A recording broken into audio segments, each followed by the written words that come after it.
안녕하세요. 영어 재미지나의 진아쌤이에요. 오늘은 토익 재미지나 쉬운 번째 시간 Part 7 연계 지문에 대해서 배워보도록 하겠습니다. 자, 화면에 보이시는 지문은 Part 7의 인비테이션과 이메일에 관련된 내용입니다. 오늘은 다른 시간과는 다르게 여러분께 문제를 먼저 푸시는 시간을 드리지는 않을 거예요. 저하고 지문을 같이 보시면서 문제를 어떻게 접근할 것인가에 대해서 중점적으로 좀 설명을 드리도록 하겠습니다. 우선 연계 지문은 이중 지문 2개, 삼중 지문 3개가 출제가 됩니다. 접근하시는 방식은 두 가지가 비슷해요. 그런데 여러분이 아무래도 시간의 압박감을 느끼시기 때문에 조금 문제를 여러 번 읽고 지문도 여러 번 읽으시는 경우가 많아요. 그래서 제가 문제를 들어가기 전에 어디를 좀 보고 가는 게 좋다, 또는 문제에서 어디를 좀 더 신경 써 보시는 게 좋다라는 걸 좀 설명드리도록 하겠습니다. 우선 인비테이션과 이메일이면 초대장과 이메일이니까 초대장을 받고 그에 대한 답을 한다든지 또는 뭐 문의를 한다든지 하는 내용이 나올 확률이 좀 크겠죠. 예상을 하고 들어가도록 할게요. 자, 우선 첫 번째 지문은 길이가 좀 긴 관계로 제가 두 개의 화면으로 나눴습니다. 첫 번째 지문의 맨 위에를 보시면 Spokane State University라고 되어 있고요. Massey School of Engineering and Design. 자, 대학에서 초대장을 보내는 거예요. 그리고 엔지니어링과 디자인에 관련된 수업을 하는 곳인 것 같죠? 자, 그 다음 내용을 보니까 You have been invited to our winter workshop 시리즈라고 돼 있네요. 당신은 우리의 윈터 워크숍 시리즈에 초대되었습니다. 라고 돼 있고 쭉 눈으로 훑어보니까 맨 아래 뭐 이메일 주소도 있어요. RSVP 정도는 여러분 알고 계셔야 돼요. RSVP라는 거는 토익에서 잘 나오는 표현인데 뭐 응답 주세요, 리플라이 해주세요 라는 뜻이 됩니다. 불어에서 나온 내용이라서 좀 여러분들이 뭐지 하시는 경우가 있는데 응답 달라라는 뜻으로 알고 계시면 됩니다. 자, 대강 이런 내용이 있구나라는 걸 보셔야 되겠죠?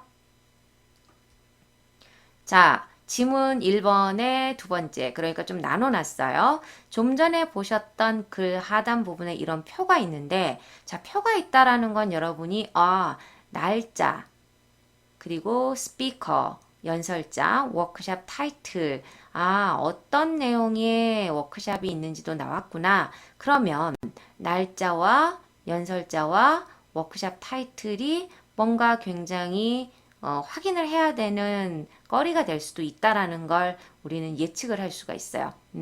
그냥 요런 게 있구나라는 것만 보고 우선 들어가도록 합니다. 두 번째 질문이에요. 이메일이죠? 이메일은 맨 위에 있는 누가 누구한테 보내고 날짜 제목은 보셔야 돼요. 자, 이벤트라고 돼 있고 메시스쿨의 이메일 주소네요. 그리고 보낸 사람 이름이 나와 있죠? 뭐 시아유 창이라고 해서 이름이 있고요. 이 사람이 이제 학교에 보낸 거네요. 날짜는 12월 14일이고 자, 제목 보세요. RSVP for Winter Workshop Series. 자, 이 윈터 워크숍 시리즈에 대한 응답을 한다고 돼 있어요. 참석하는지 안 하는지 이런 응답에 관련된 내용이구나 라는 걸 우리 보고 들어가셔야 되겠죠. 여기까지만 확인하시고 들어가 보도록 합니다. 두 문제를 지금 준비했는데요. 두 문제 모두 지문 두 개를 다 보셔야 되는 연계 문제예요. 그래서 여러분들 일단 첫 번째 문제를 먼저 보시는데 문제의 키워드를 잡으셔야 되겠죠. 핵심어라고도 하죠. 어디가 중요한 단어일지 한번 볼게요. 자, when does Miss Chang have a job interview? have a job interview를 언제 받을까요? 라고 돼 있어요. 그리고 보기를 쓱 보니까 날짜가 쭉 나와 있어요. 동일하게 같은 성격의 날짜만 나왔다 라는 거는 우리가 아까 표에 나와 있는 걸 보고 확인해야 된다는 얘기잖아요. 어쩌면 이건 연계 지문이겠다라고, 연계 지문에 관련된 문제겠다라고 생각할 수 있어요. 왜냐하면 같은 성격의 보기가 있다는 거는 그러한 연계 문제일 확률이 좀 크거든요. 두 번째도 마찬가지죠. A, B, C, D가 다 사람 이름이 나와 있다는 것 또한 마찬가지로 연계 문제일 확률이 높습니다. 참고해 두셨으면 좋겠습니다. 자, 그러면 우리 이 표를 보고 확인해 주셔야 되는데 표만 봐서는 알 수가 없어요. 그래서 우리는 두 번째 지문의 이메일을 좀 보셔야 되겠죠. 자, 내용 한번 들어갈게요. Hello 하고서는 Thank you for the invitation to the workshop. 워크숍에 초대해 감사합니다. In January, 1월에 있는 They look really interesting and useful.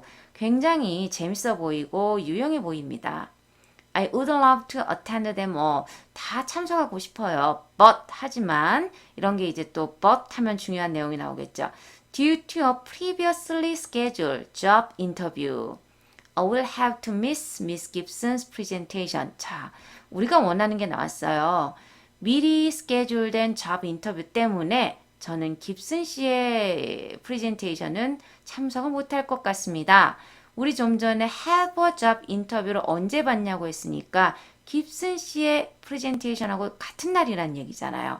그러면 지체 없이 바로 첫 번째 지문에 표로 가셔야 돼요. 그리고 나서 찾아보니까 첫 번째 날 1월 12일 날 패티 깁슨이라는 사람이 연설을 하게 돼 있어요. 아, 이날 참석을 못하는 거구나. 이날 job 인터뷰가 예정되어 있구나. 그래서 요거 보시고 정답을요. A번으로 선택해 주실 수가 있습니다. 자, 이렇게 두 개의 지문을 다 보고 푸셔야 되겠죠. 두 번째 문제 그러면 우리 한번 핵심 한번 찾아볼까요? Whose presentation? 누구의 프레젠테이션이네요. Is Miss Chang most interested in attending? 자, 가장 참석하는 거에 흥미를 느끼는 게 누구의 프레젠테이션일까요? 마찬가지로 네 개의 보기가 다 사람 이름이에요. 누구누구의 뭐 프레젠테이션이라는 의미죠. 그러면 또 같은 성격의 보기들이 있네요. 아까 보셨던 표로 가셔서 또 확인해 주셔야 되겠죠. 하지만 표만 봐서는 안 돼요. 그래서 우리는 내용을 또 조금 더 보도록 합니다. 자, 아까 보셨던 내용 연이어서 볼게요. 깁슨 씨의 프레젠테이션에 참석을 못할 거다는 얘기가 있었고요. Please sign me up for the other three though. 하지만 나머지 세 개는 등록을 해주세요 라고 돼 있네요. 자, 그럼 나머지 세 개는 참석을 한다는 얘기고요. I am especially excited to learn about robotics. 자, 로보틱스에 대해서 배우는 게 굉장히 특히 excited, 흥미진진하대요. 아, 가장 most interested 하다라는 걸 지문에서는 excited 하다고 표현을 했네요. 자, 이때 우리는 로보틱스에 대해서 배우는 게 흥미롭다라고 했으니까 이거에 대한 프레젠테이션을 누가 하는지는 표를 보셔야 된다는 얘기가 되겠죠. 다시 가서 보니까 타이틀 쪽을 쭉 봤어요.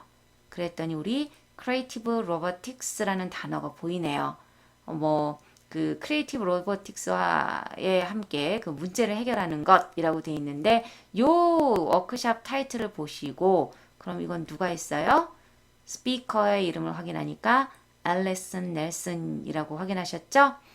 요거까지 확인하셨으면 지체 없이 바로 문제로 가셔서 D번을 정답으로 선택해 주셔야 됩니다. 자, 이렇게 두 개의 지문을 보시면서 문제를 푸실 때는 조금 집중해서 꼼꼼하게 보셔야 되고요. 특히 문제에서 키워드를 잡으시는 게 굉장히 중요합니다. 그래야 우리가 놓치지 않고 두 개의 지문을 잘 보실 수가 있겠죠? 이 부분 꼭 기억해 두셨으면 좋겠습니다. 자, Part 7 연계 지문 문제 정리하도록 합니다. 첫 번째, 연계되는 지문의 연관성 찾는다. 항상 두 개의 지문이든 세 개의 지문이든 다 연관성이 있다라는 걸 알아두시고요. 가장 중요한 2번이죠. 질문의 근거의 순서를 알아둔다. 그러니까 질문을 보셨을 때 읽으시면서 아, 이게 1번 지문과 연관이 있네, 2번 지문과 연관이 있네, 이런 것들을 좀 파악하시고요. 제일 중요해요. 보기 4개가 모두 숫자, 뭐 날짜, 시각, 금액 이런 게 있다든지 또는 고유명사가 있어서 동일한 성격으로 다 나왔다면 연계 문제일 확률이 높다라는 걸 알아두셨으면 좋겠습니다. 세 번째, 5문제 다 읽고 핵심어가 있는 문제는 핵심어 체크하시는 게 좋겠죠? 5문제를 다 읽으신다는 건 내용이 어떤 내용이 있을 거라는 걸 파악하는 데도 도움이 되기 때문에 그래요. 문제만 읽으시는 거예요. 보기는 안 읽으셔도 된다고 항상 얘기 드리죠. 자, 그리고 마지막으로 시간이 부족할 때 5개 다 읽고 접근하시기엔 너무 빠듯한 시간인 경우도 있어요. 뭐 종료 시간 3분이 남았다든지 그럴 때는 단답형 보기의 짧은 문제나 주제, 목적, 동의어 이렇게 좀 쉬운 문제부터 먼저 접근하시는 것도 방법입니다. 물론 동의어 문제를 먼저 푸시고 단답형 보기의 짧은 문제, 주제, 목적 이 순서로 하시는 경우도 있어요. 어휘력이 좀 갖춰지신 분이라면 당연히 동의어 문제부터 접근을 하셔야 되겠죠. 하지만 토익을 시작하신 지 얼마 안 되신 분들은 그렇게 동의어를 먼저 접근하셨을 때 효과를 크게 보지는 못하실 거예요. 그래서 어느 정도 어휘력도 갖추고 점수대가 조금 어느 정도 있으신 분들은 동의어 문제 먼저 접근을 하시는 것도 방법입니다. 요거는 여러분들이 문제를 푸실 때 참고를 해 두셨으면 좋겠습니다. 자, 오늘 수업 내용은 여기까지 보시도록 하고요. 자, 오늘 수업 내용을 제가 처음에 인사드릴 때 쉬운 번째 시간이에요 라고 말씀드렸어요. 벌써 쉬운 번째 시간을 마무리하게 되네요. 여러분 토익 재미진화는 새해에 다시 새로운 모습으로 좀 더 알차고 여러분께 도움되는 내용을 준비해서 새로운 모습으로 새해 여러분께 찾아오도록 하겠습니다. 오늘부터 새해가 되는 기간 동안에 휴식 시간이라고 생각을 하시겠지만 가만히 휴식을 취하는 건 아니고요. 여러분들이 1강부터 50강까지의 수업을 한 번 더 리뷰를 하셨으면 좋겠어요. 그러면서 내가 좀 놓쳤던 게 뭔가 한 번 더 정리하셨으면 좋겠고요.